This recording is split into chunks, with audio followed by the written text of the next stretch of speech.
Hello, TikTok, and all of the other places in which I am streaming tonight. This is your host, Sophie of sexwithsophie.com, here with another episode of Call a Liberal, where we are, again, just opening the space for anyone interested in conversation, chit-chatting about some of the topics I have listed above, or anything else that's on your mind. I figured my choice tonight, since it's Sophie's choice for the comments that I'll talk about between calls, I thought I'd lift up some of the benefits of living in the UK over living in the US. I had a lot of questions about that in past streams, so I thought I'd just make it the focus today.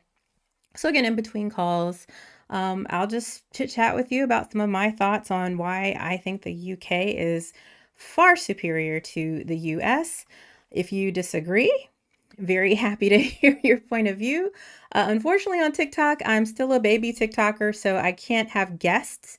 So if you do want to call in and interrupt me at any time and talk about anything above or anything else on your mind, you can call the number that is listed on your screen. If you are concerned about your caller ID showing up, you can always press *67 before you dial the number, just to, as a little FYI, a little pro tip. But again, I'm Sophie of sexwithsophie.com, here just opening this space for you to call a liberal. I am your friendly neighborhood liberal, Sophie, and I live in the UK. I feel like I escaped the shithole country that is America a few years ago, and thank goodness I did. I knew things were going downhill, but the speed and rapidity at which it has done so is insane to me. So because I feel like that's the best decision I have ever made in my entire life, I'd love to share with you some of my reasons why I think, if you're an American, you might want to consider getting the fuck out as well. It's a fucking terrible place to be. I cannot imagine how anyone is still patriotic in this day and age. If you are, again, this is your time. This is your space. Let me know what it is that you're nationalistic about, or what it is that you think America's doing so great with. Again, I love to speak to MAGA. Very happy to open the conversation about why you think America was ever great and what era of greatness exactly are you trying to get back to? I'd love to know. Thanks everybody for tuning in from all the different streaming platforms, on YouTube and even on like Rumble. So I'm trying to really get into the more alt-right spaces. But of course, TikTok's always popping off. So hello, everybody. Again, I'm a baby TikToker, so I don't have guest access just yet. Hopefully in a couple of days, they'll see that I'm, engaging enough, hopefully. So if you are liking this conversation or liking that there is this space for, again, not debate, just discussion in regards to some of the topics that are meant to make us feel so far apart, when in actuality, we all have so much more in common. So again, I'm very interested in understanding the opposite ways of thinking, because I'm very, very liberal, very, very left of center. So again, just to kind of lift up some of the reasons that I think the UK is better than the US. I always have to start with healthcare. First of all, it's free over here, and it's amazing. You always hear, yeah, I did. I moved there. I live there now, and it's fantastic. Highly recommend everybody getting the fuck out of America. My friend who made that comment, let me know what it is that you love about America. What's making you patriotic? Mankind. What's great about America? What why are you patriotic? What has America done for you? Why are you happy to live there? I've asked that question almost nightly now, and I haven't received a response that actually makes sense to me. Somebody said that they just listed me. They said that they were the reason that America was great, and I agree. Now, I love Americans. That's my brothers and sisters. My family's over there. I was raised there. Americans are very special, wonderful people.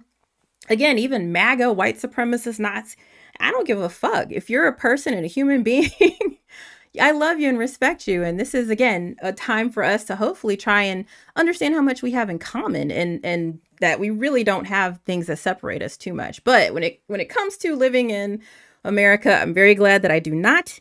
I immigrated to the UK a few years ago. Best decision of my life. I was starting to talk a little bit about why in regards to healthcare. Again, it's free. For me, the type of visa that I'm on, I had to pay a couple of £1,000 in order to basically utilize the NHS, but I have recouped that so many times over.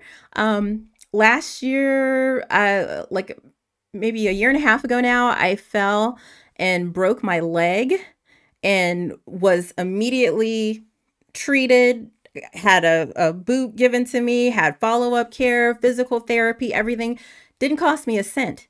Didn't cost me a cent. I didn't have to wait to get help. I mean, everything was absolutely amazing. I had my daughter here. She was born 4 months early. She was born at 23 weeks and 5 days. And so it was just absolutely a crazy experience and an absolutely insane. Oh, that's neat. I didn't know I could see the comments a little better. Thank you. Yeah, but it was just a wild experience. And it was something where it would have been devastating financially if I'd had her in America. Not only would it have been devastating financially, but I doubt that we would have received the level of care that we did here in the UK. So again, my daughter was born at 23 weeks, 5 days, just over halfway being done cooking, and we were in the hospital for 111 days. We had to go to 3 different levels of hospitals. She had to have a retinopathy of prematurity, very specialized eye surgery. She was on respiratory care. She came home with oxygen and all kind of medications. And she just had her first birthday last November and is doing just fine. And I don't think that she would not only be here, but be here with her mind intact and basically just like a normal kid now, having been born, again, 4 months early. So the UK, I think, just spectacular place when it comes to healthcare, the absolute just devotion and attention and love that the nurses and the staff and the midwives and everybody showed to us was incredible. I was very lucky to actually do like a bit of a preemie story. So our story is actually on as a video on the NHS's website because it was such a crazy situation. But I'm just so thankful to the UK, to the NHS, to all of the amazing people here. So just on the healthcare alone, the UK outpaces the US in no uncertain terms. I absolutely think that, again, if you have any questions about how to get the fuck out, There's a lot of, I guess, chatter about this now. So there's places you can go in South America that make it really easy to get a visa or to get citizenship.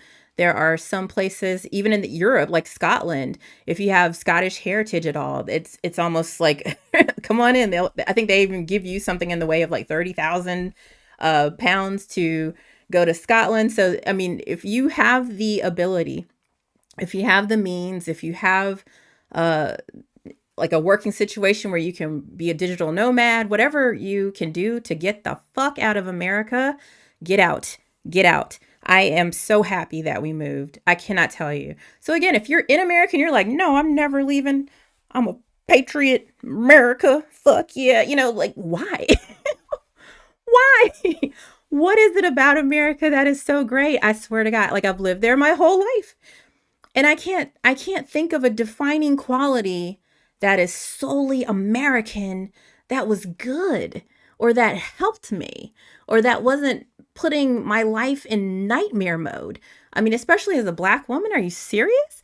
Like America sucks. It's I just can't think of a time when we can say make America great again when that again was. So, hey Seth, thanks for coming in again. It's nice to see you again. But yeah, I don't know. So I'm very interested in understanding your viewpoint. Uh, if you agree with me, like I'd love to know, and I'd also love to know how we can potentially make it less of a shithole country. How can we make it less of a third world country? I think personally that we can do that by again finding commonalities with one another. I don't think that MAGA are my adversaries. I don't think we're enemies. I think we're all in the same class. None of us are going to be billionaires. Very few, if any of us, are going to be millionaires. So to think that we have so much that's separating us and that's so different, and the fact that they can throw these culture wars in our fucking face and act like that's gonna you know, be the defining thing that keeps this wall between us is bullshit. So I think we combat just how shitty America is by proving how great Americans are and how much we have solidarity with one another, how much we come together when it counts, especially. So that's my thinking. But again, I'm glad to not be there right now. I definitely feel a little bit of survivor's guilt that I left. I have a lot of friends who are still in the U.S. and my family's still in the U.S. So it's, you know, it's challenging to see what's happening over there when I have a young niece and little babies and little black boys in my family and you know, my brothers, and seeing how they could still potentially have things just go so much worse for them just because of the color of their skin or because of their gender. You know, heaven forbid any of them grow up and join the LGBTQ community in some kind of way. Like just the especially with that intersectionality, having all of these different, like, I don't know, like arrows thrown at them for just various reasons. It makes no sense. So again, I'm here just to offer this space to again try to have that conversation, start that dialogue, to prove to each other that we have so much more in common. This is not a debate show. Like, I love Dean Withers, Destiny, Javon Bradley, Luke Beasley, all these folks out here who can just, you know, your logical fallacy and you know, you're thinking on this like that. And that's not me. That's not me at all. I can't do that. I'm not good at that. I'm non-confrontational. So I promise you, if you call, and again, you can press *67 before you dial that number. If you want to block your caller ID, if that's a concern for you. I'm not here to beat you over the head. I genuinely want to understand how and why you have the way of thinking that you do, and why we feel it's so disparately different than perhaps some of the beliefs that I have above or to the side, from depending on where you're watching from. So yeah, I mean, but that's another reason I think the UK is so much better than the US. Because again, like as a black woman, I remember going to England for the first time and stayed for about a week. I went to meet my husband, my now husband, and for the first time, so I'm new country, first time. And I remember going to H&M and buying some clothes, and something didn't fit. So I went back the next day to take the clothes back. And I went to the checkout lady and I handed her my bag, and I handed her and I held out my purse for her, and I was like, I want to do a little bit more shopping. I want to return this, but I want to do a little bit more shopping first. And she looked at me like, why are you handing me your stuff? Why are you handing me your bag? And I was like, wait, you don't need me to, I don't need to do this. Like, you don't immediately assume I'm going to steal. You don't think I'm going to snatch things and put them in this bag and act like I bought them, even though I have a receipt. Like, you're not immediately assuming that I'm a thief because I'm a black person.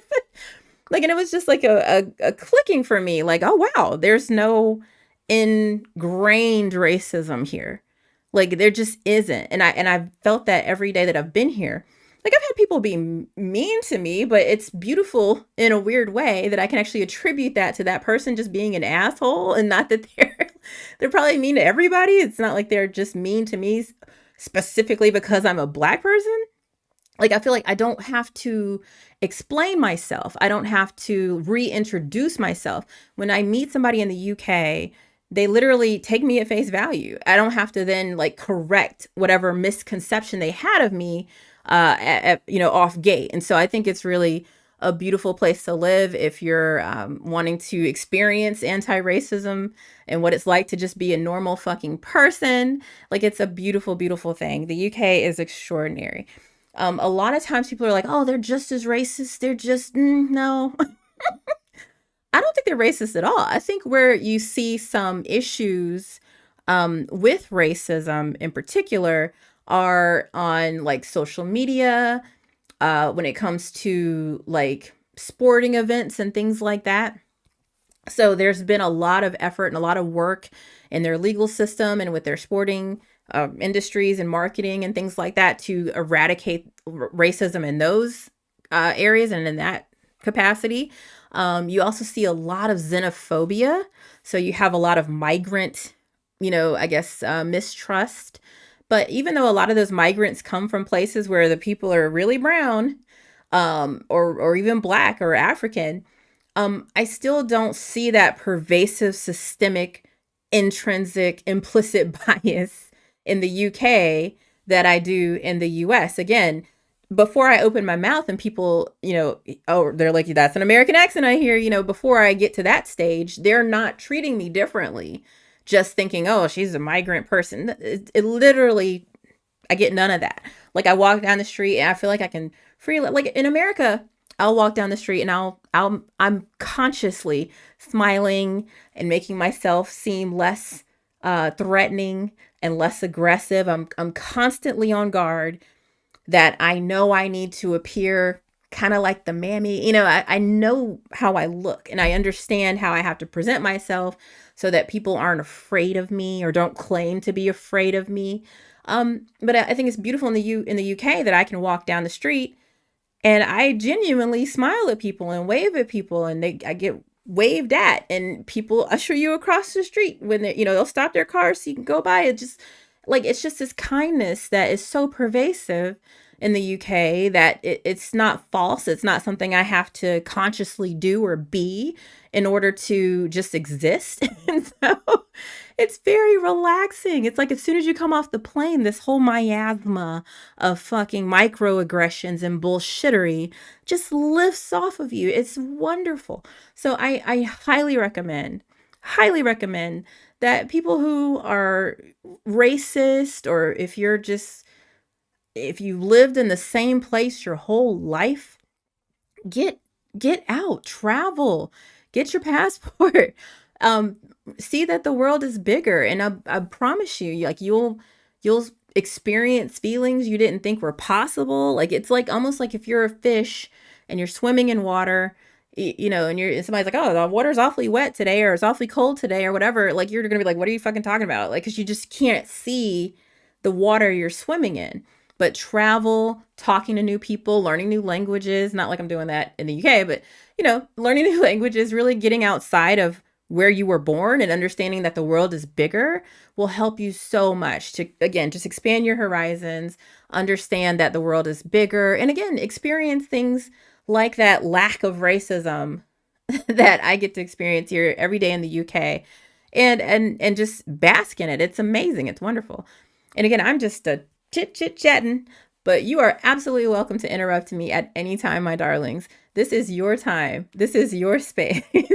So I'm happy to chit chat about any of the topics above. If you want to call that number, you can dial *67 before you call the number. Whenever it comes back up for my people on YouTube and Kick and stuff, you can dial *67 so that the caller ID for me doesn't show your number.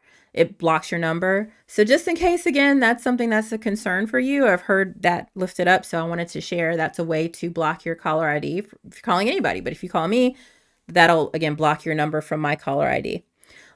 So yeah, just to kind of again move on. This is your time. This is your space. Feel free to interrupt at any time.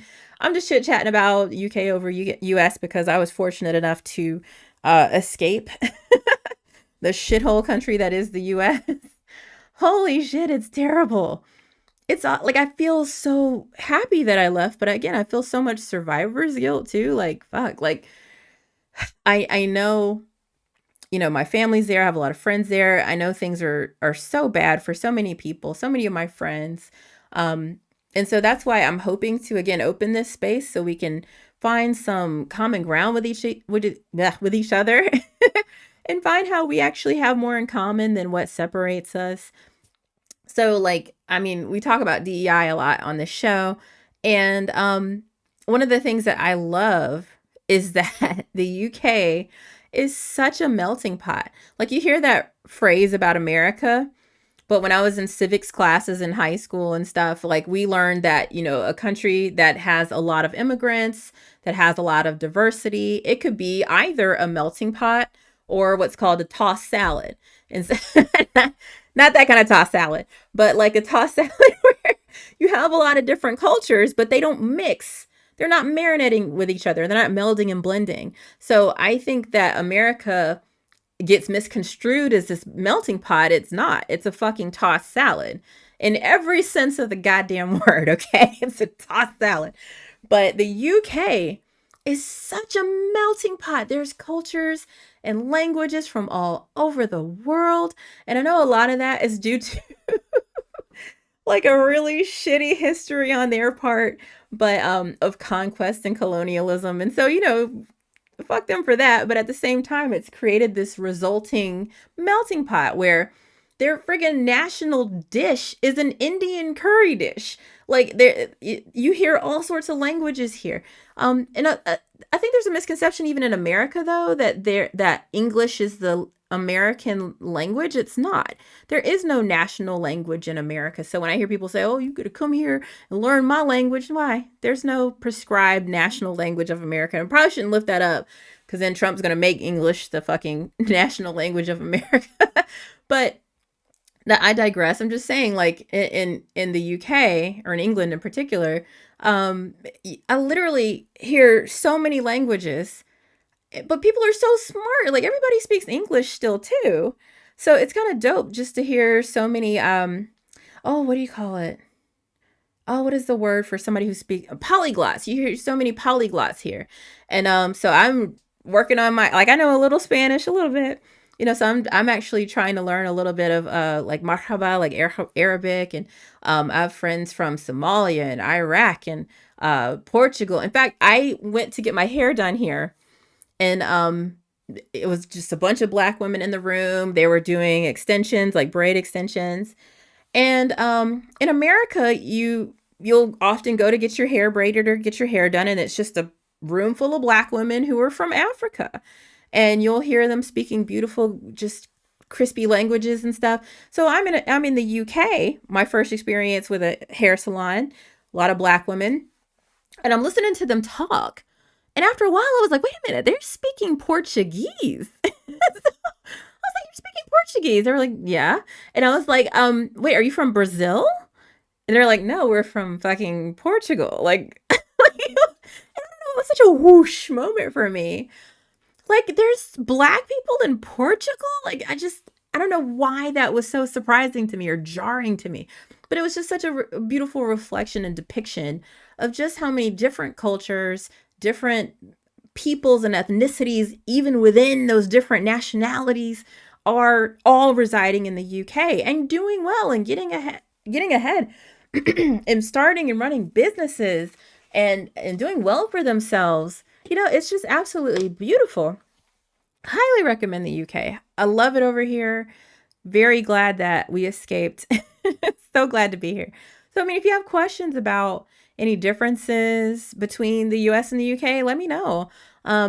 If you, again, are very patriotic and you're like, America, fuck yeah, why? Like, what is it about America that is so great? What are the redeeming qualities when you say make America great again? Again, when and what the fuck is again? Like, when was America great? Mm. I would love to know, especially when was it great for everybody? When was it great for all Americans? Please, please, please help me out with that one. um, I have been very neglectful of comments on other spaces. I'm so sorry, friends. Hi. Thank you. Samulu said, I'm having a good hair day. I am racist to America. I don't, okay. Why? Just interested. Hey, Rose. She says, liberal stream. Let's go. Hi, friends. Hey, Bizzle. So sorry for neglecting you all from YouTube and Kick and Twitch and Rumble.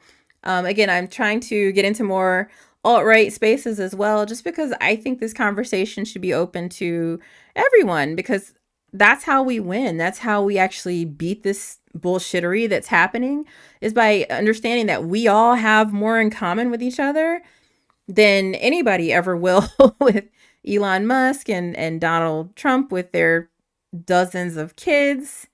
Did you guys hear that Ellen has another one with an influencer or something like that? Like, that's his 13th kid with his fourth baby mama. Like, people talk shit about Nick Cannon, but god damn, like, that's insane. I think it's fine.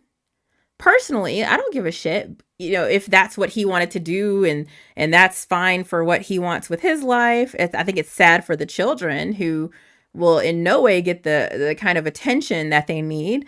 But still, I digress. It would be totally fine if they didn't also, on the other hand, try to control what women do with their bodies and control reproduction for everybody else in the world, and control or espouse the fact that they think they're the party of family values, but then do things that are just ridiculous and out of bounds, I think, when it comes to what you would say an appropriate relationship with different women is, and with your children is.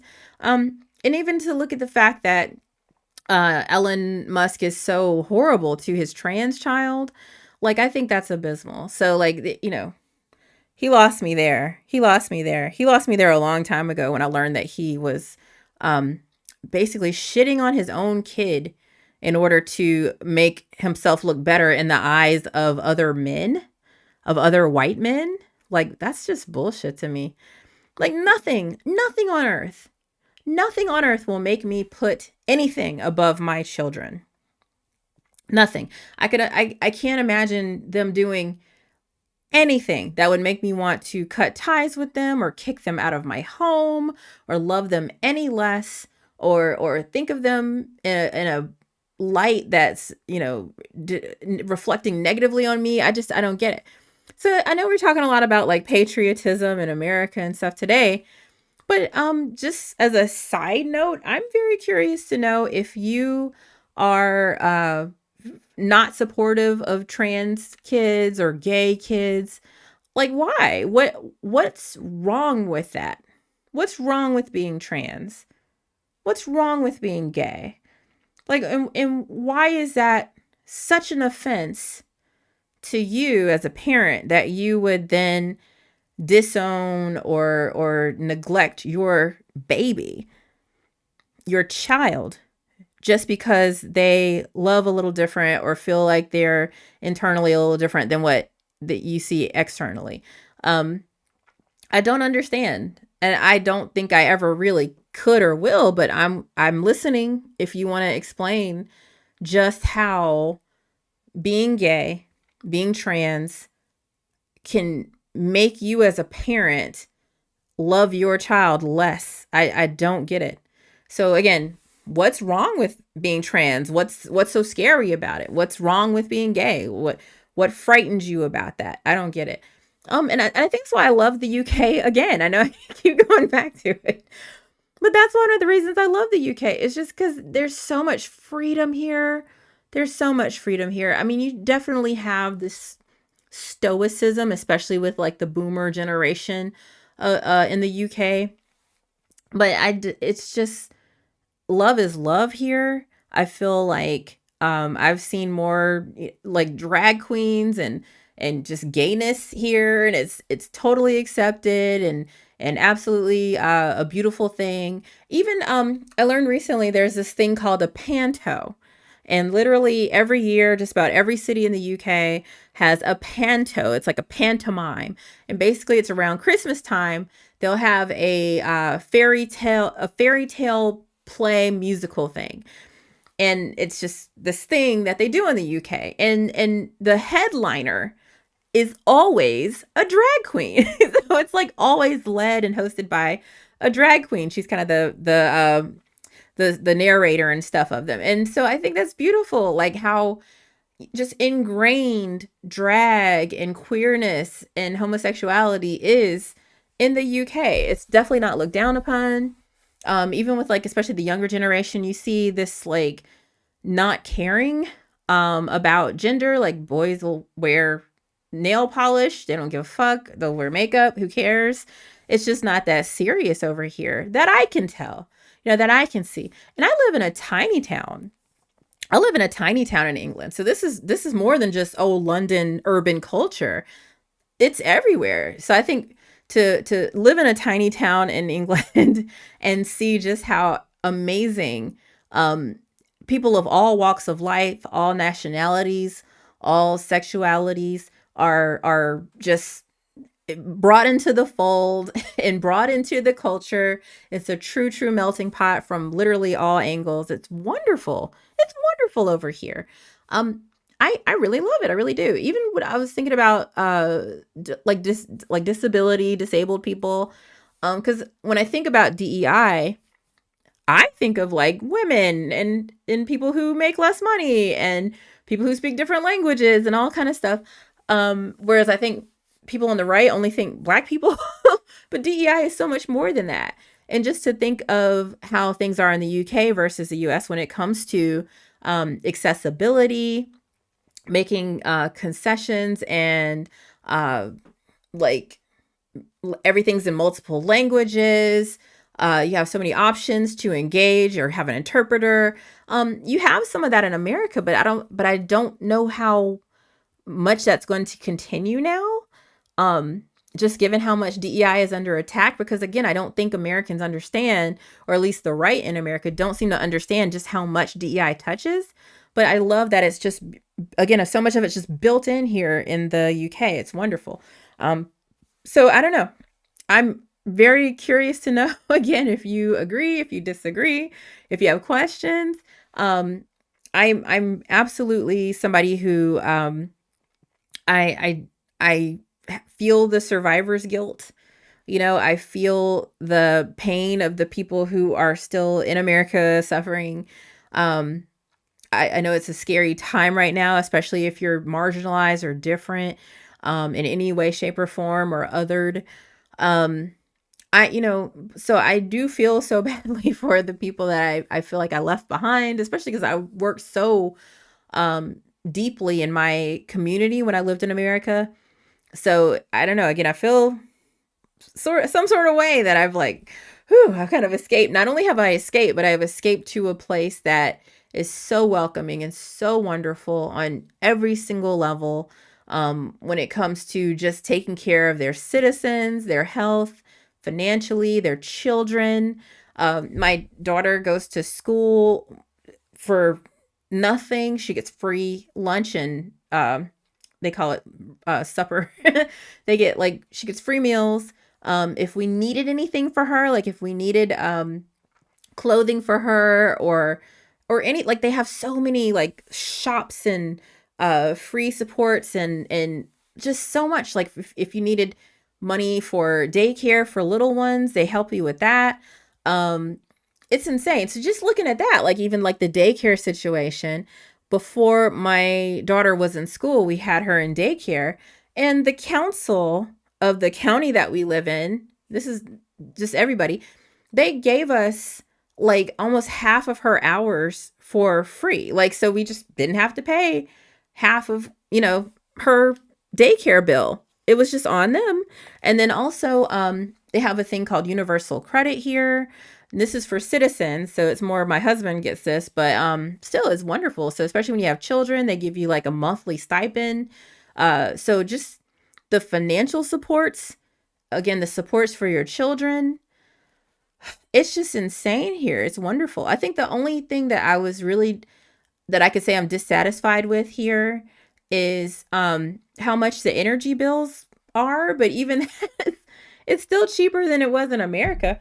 But I pay maybe 300 pounds a quarter for my utilities, which is kind of expensive, but I think I was paying $300 a month for all of my utilities in America. So even though it's high comparatively compared to the rest of our like budget in the UK, it's nothing, nothing compared to the US.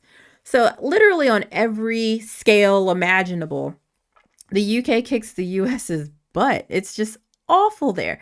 So again, if you are happy that you live in America, please tell me why. Like, tell me why. Like, I gotta know because I don't understand how you can look at what's happening even before the inauguration and deem it a good thing or see it as a positive thing or even look back in history and what time period could you pick that you would want to go back to as a woman, as a black person, as a disabled person, as a child, as a gay person. Like, when was America great for anyone other than rich white heteronormative cis men? Like, if even the poor men who had to work in the industrialization age, even in slavery times, you had where poor white men were up in arms at how many slaves were taking their jobs and stuff. So I mean, at what time in history was America great for any of us? Because none of us are that rich.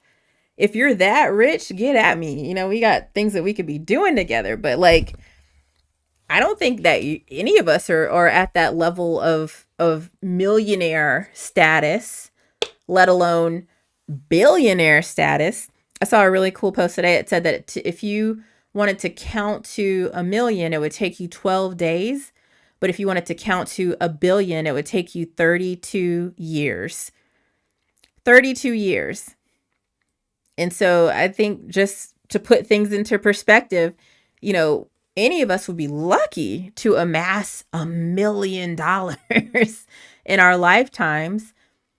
But that's a rarity. So to think that you are on the same level, the same class as a billionaire, that's insane. It's just not going to happen. But I feel like a lot of alt-right people, no matter if they live in Appalachia or if they're tech bros, crypto bros, they all think that that's possible for them. And it's simply not. You also have to look at the fact that the people who are billionaires, they didn't make their money here. They didn't really make their money here. Like Elon Musk, he started off in South Africa raping the apartheid, situation there. His parents did anyway, or his dad and his grandfather.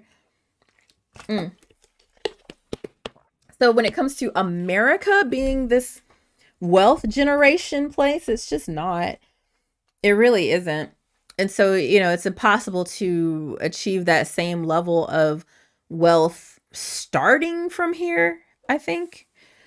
So for people to think that that's actually in their orbit or a possibility for them, please just no, it's not. We have to get that out of our heads.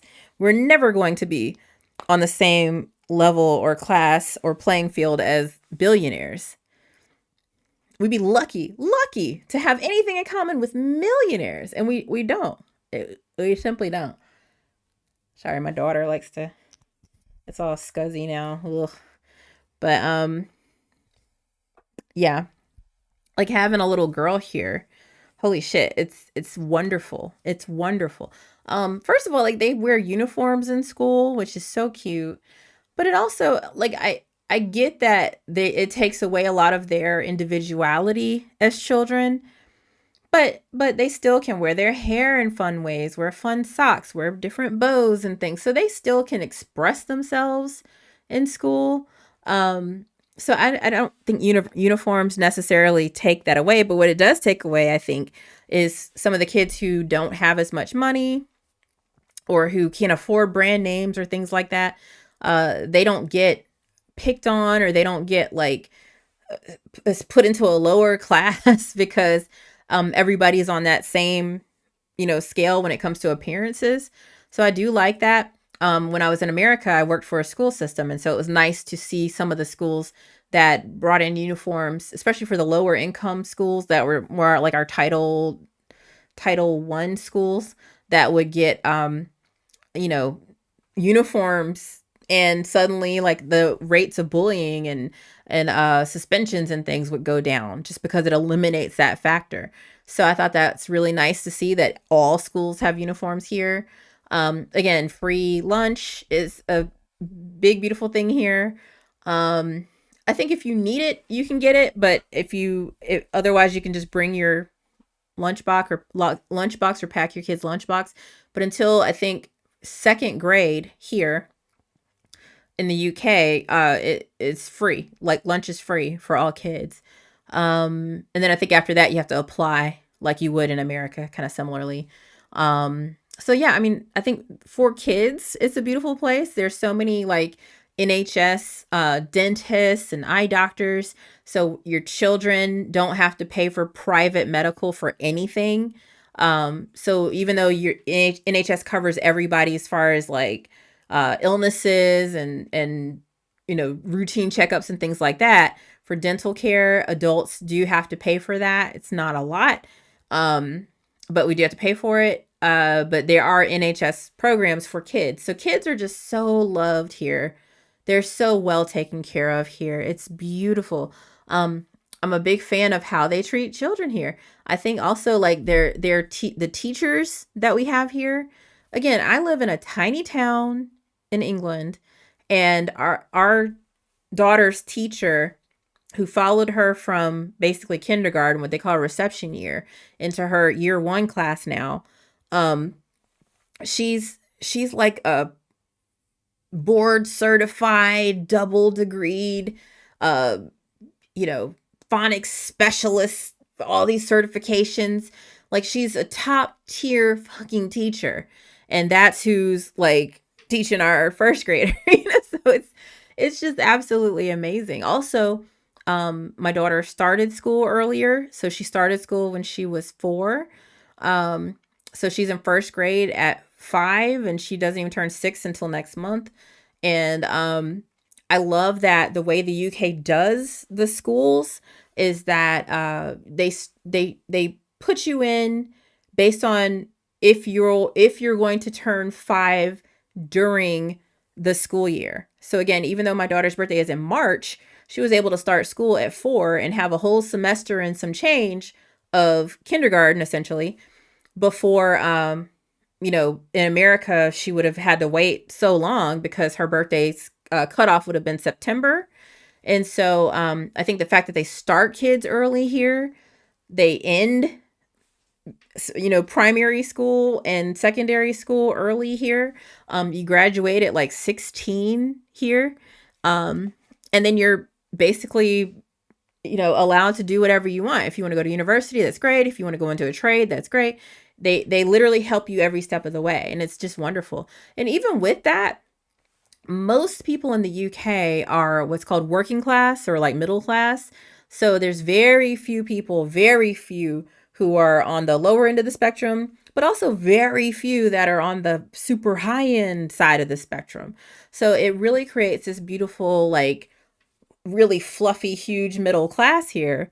to where things like having high taxes and stuff don't really affect the majority of the people. So you'll hear that as a complaint a lot of the times. And again, let me know if you have any questions in this regard. But when it comes to things like taxes, you hear, oh, but aren't the taxes so high in the UK? No, not really, not at all. First of all, they're lower in the UK than they are in the US, and you get so much more for your money. And one of the reasons that they're lower is because they're tiered. They're tiered kind of like they are in the US, but they're tiered to where, again, most people fall in the middle class, working class kind of range. And that tax bracket is probably something along the lines of like 30 to 35%. So let's say that the tax bracket between 30,000 income and 90,000 income is 35%. Once you move above that 90,000, let's say you make 130,000 pounds a year, you're only taxed at that 90 to 130, so that 40,000 pounds difference, that's what's taxed at that next level. So even if that's like 45 percent, which I think it might be, that is only for that chunk above the 90,000 that you would make. The brunt of your monies would get the 30 to 35% tax rate, if that's making sense. So, at the end of the day, because most people fall within that kind of comfortable tax bracket, nobody's really beat over the head with taxes here. Whereas again, in America, not only do you have to pay taxes, but you have to pay for insurance. You have to pay sales tax, tax on your gas, tax on food, tax on literally every fucking thing. There's service taxes now. There's so many taxes. And you have sales tax here in the UK, but it's built in. So like if I buy something for 10 pounds, it's 10 fucking pounds. I don't have to calculate the 7.5 and all the bullshit. It's wonderful here. So when it comes to finances, taxes, it's just, you don't have to think about it too much. Like, how the government in America makes you guess how much you owe them.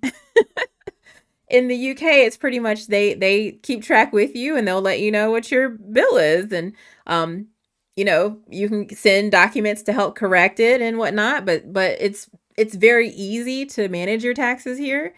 I absolutely feel like when it comes to just the financial landscape, it's so much better over here. It's so much easier. It's so much easier. I can't even think of like the cost of living situation. It's fantastic over here. It's fantastic. First of all, we have eggs. We have so many eggs and they're so cheap and everything's really quite reasonable. We have Aldi and Lidl over here. But even some of the more expensive grocery stores like Sainsbury's and we go to Asda, which is our grocery store closest to us, and it's, I would say, very similar to almost like a Target, where instead of Target being more retail and some grocery store, Asda's like mostly grocery store with some retail. It's still again, it's just extremely, extremely affordable. Yeah, very, very much loving it here. If there's anybody who is interested in moving to Europe, I would say look into going to Scotland, because the process for us to, or for me to immigrate to the UK was extremely trying, extremely difficult. And I'm married to a British person, so that made things a lot easier for me, but it was very expensive. It was very, time consuming. Like I had to wait in America for almost a year before my visa was approved, and that was really challenging because my family was kind of split apart because my husband was in the UK where I was in America for a whole year, so it was a lot. But again, there's other places in Europe that make life a lot easier for you, like Scotland. But again, if you want to move to South America, Canada, there's so many other places in the world that are going to be more accommodating. And I would say, again, get the fuck out. Get the fuck out. Get out. America, I don't know what the redeeming qualities are. Why is anybody going to be patriotic what is why are you nationalistic? Like, what is so good about America? I don't get it. I really don't. And so, yeah, I mean, this is just me kind of blabbing and chit chatting about why I think the UK is better than the US. And again, just holding this space open for you if you wanted to give me a call and chit chat about anything that's on your mind, whether it is any of the topics that I have listed above, or let's see if you can see these to the side. I don't know if that's even, let me like make sure that it's showing up for my other folks.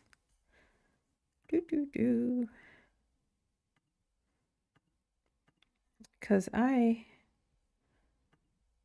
don't think it is.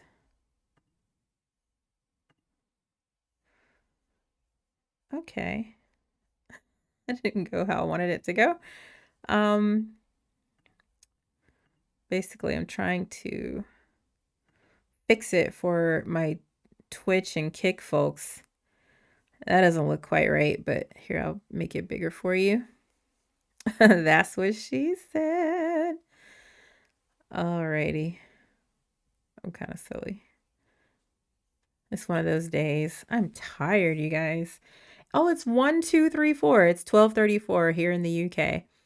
And so I'll probably be wrapping up soon. Unless you want to interrupt at any time, you're welcome to call the number on your screen. If you want to dial *67 before you dial the number, that's the best way to actually block your phone number from my caller ID if that's something you're concerned with. I don't care about your phone number, but if that gives you more peace of mind, go ahead again hit *67 before you dial the number, just to help you feel more comfortable. Or again, just know that I'm not going to do anything with your information. I promise. Like, again, you're welcome to say anything you want to me. Like, I'm very happy. I've had people call in and just shout the N-word a few times, and for some reason they'll call back and we'll have a nice conversation. So if you just need to get stuff out of your system, okay, sure. But I'm here to open this floor of discussion just for you. This is a time for you to, again, feel comfortable in lifting up things that you disagree with the left, with the Democrats. I'm not a Democrat. I vote unaffiliated, but I did vote for Kamala Harris and Obama and pretty much all Democrats my whole life. So I would say I espouse very left-leaning thinking. So again, if you're wanting to talk to somebody like me, please feel free to give me a call at any time. I am, again, in the UK, so it is tomorrow for me. It's 12:34, but I am just going to hang out for a few more minutes just in case you would like to give me a buzz. I'm just chit-chatting about why I believe the UK is a far superior country than the US. I know that we always hear about, oh, well, the UK is what started things, with slavery. They had slaves before the US had slaves and this and that. And one of the things that I always think about when it comes to that argument is that in America, we had race-based slavery, whereas in the UK, their slavery was just, poor people who were not, from Europe, cultures that were already embroiled in slavery were just taking advantage of those, that kind of thing. They really weren't the ones to even start it. I would say Portugal and France even were the ones who kind of initiated the slave trade, the European slave trade.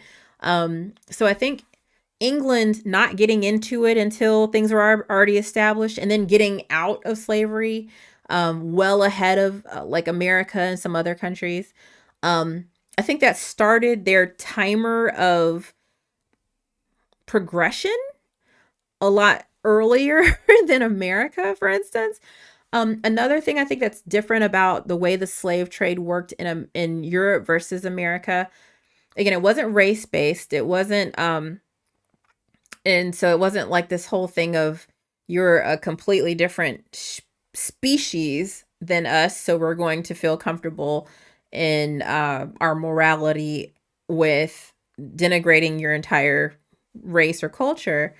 Um, Whereas in the UK, it's more of a financial thing. It sounds like, seems like, and as bad as slavery is and was, again, I think that them stopping it sooner got them on the road to civil rights a lot sooner as well. So they had about a 30-year head start on America. So until Trump came into office, until these rollbacks on civil rights and DEI that we're seeing now, until that happened, um, I feel we were on a pretty similar trajectory. Whereas in 30 years from now in America, hopefully we will be as progressive and more of a melting pot, like England and the UK is. So it's difficult to see us taking, one step forward, two steps back. But again, hopefully things will get better in the next couple of years where we can get back on that trajectory of acceptance and DEI and human rights and civil rights in America. Because again, just to see how far along and advanced the UK is when it comes to race relations and racism in particular, there is systemic and institutional racism here, but it manifests itself in things like higher infant and maternal mortality rates. But so it's very similar to America in that regard, but it's even that is not hitting the same types of numbers that you see in America, for instance. So hopefully again we'll be on a better trajectory because the UK just outpaces the US when it comes to race relations and things like that so much. And again, another reason I think that is the case is because when slavery was abolished in America, the slaves were still here and they were not given any form of reparations. If anything, the slave holders and slave masters were given reparations. There was also the Homestead Act, which basically gave white people land in the West Coast, up all the way to the West Coast for free or for really, really cheaply. No, it was for free. In fact, they paid white people to get land in the West and cultivate it, but barred, of course, blacks and former slaves from doing the same.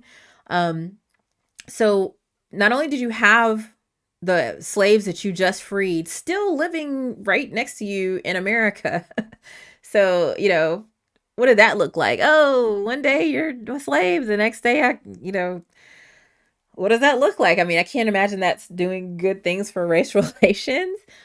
Whereas in the UK, when they ended slavery, those people had routes back to their home countries, or they had the ability to then work for pay for the same people that perhaps enslaved them.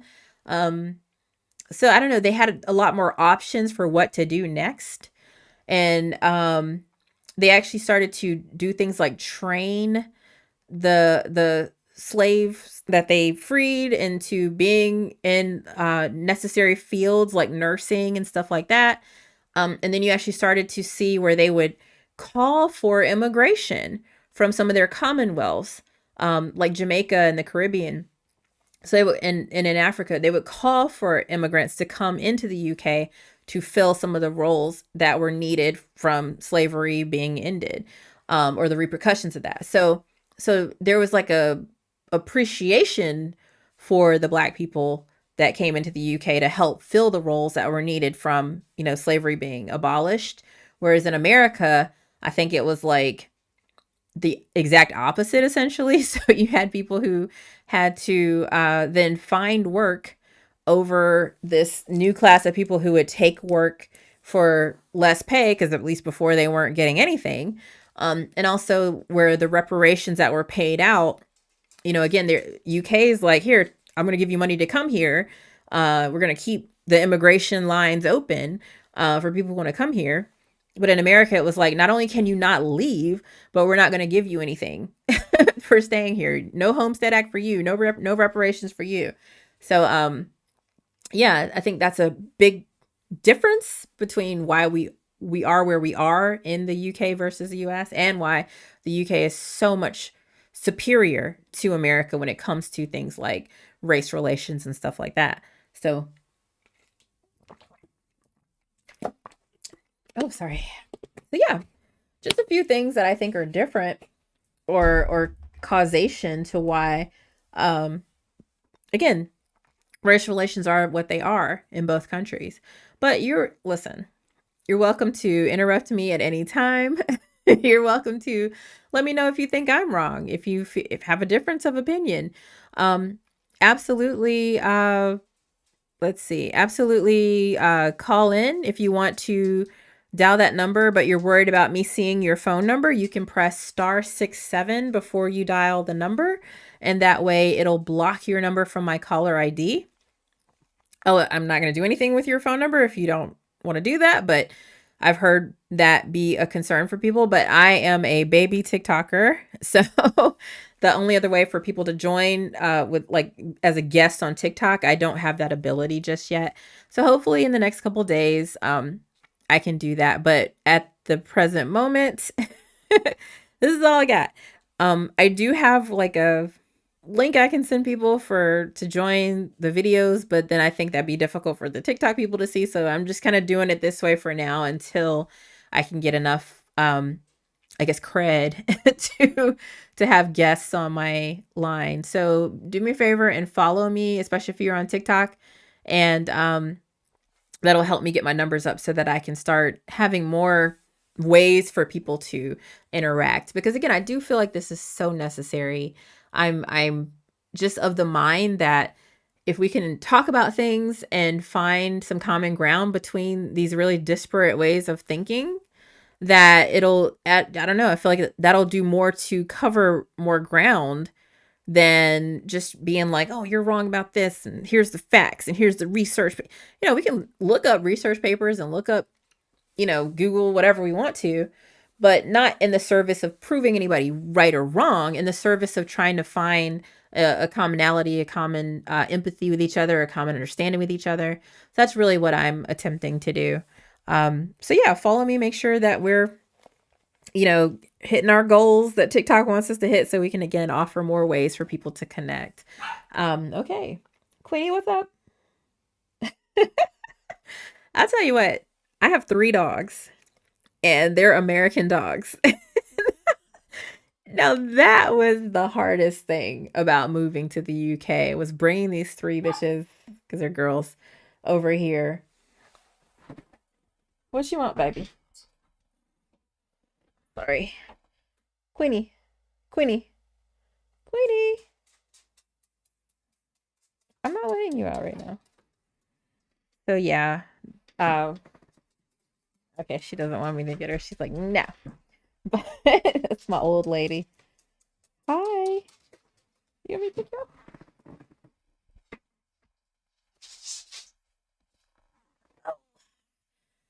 Oh, okay. No, I don't want kisses. This is Queenie. She's a miniature schnauzer, and she's a sweetie pie. She's a little old lady. You wanna go outside? I'll let you out. I'll let you out. She's what? How old are you now? 13 years old. And so, yeah, bringing my 3 dogs. She's my smallest. I have a Shar Pei mix and a Great Dane mix. She's a miniature schnauzer. Bringing them over here was hmm,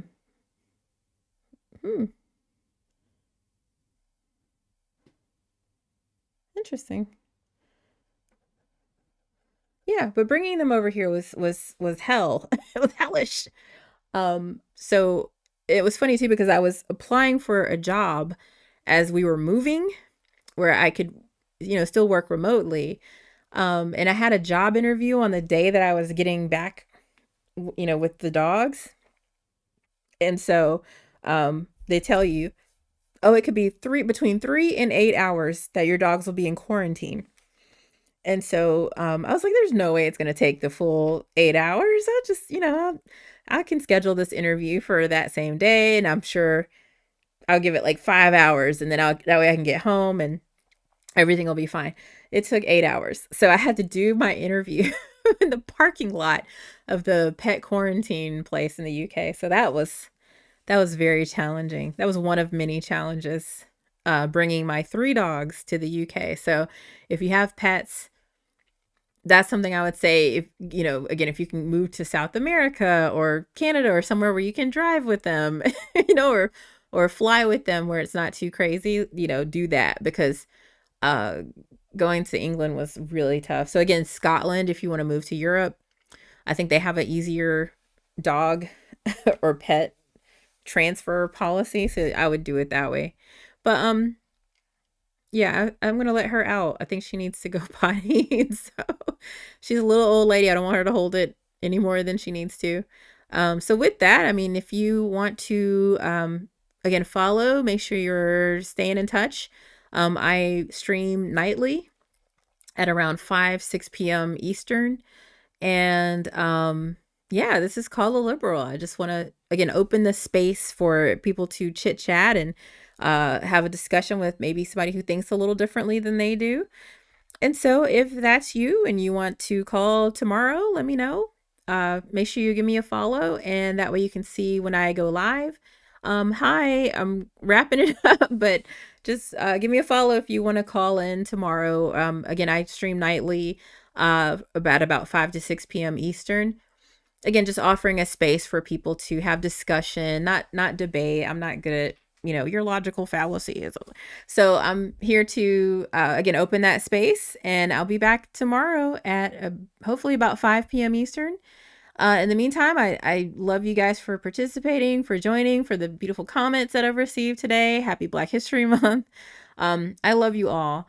And yeah, I hope you love one another, but with permission. Alrighty, friends. We'll see you tomorrow.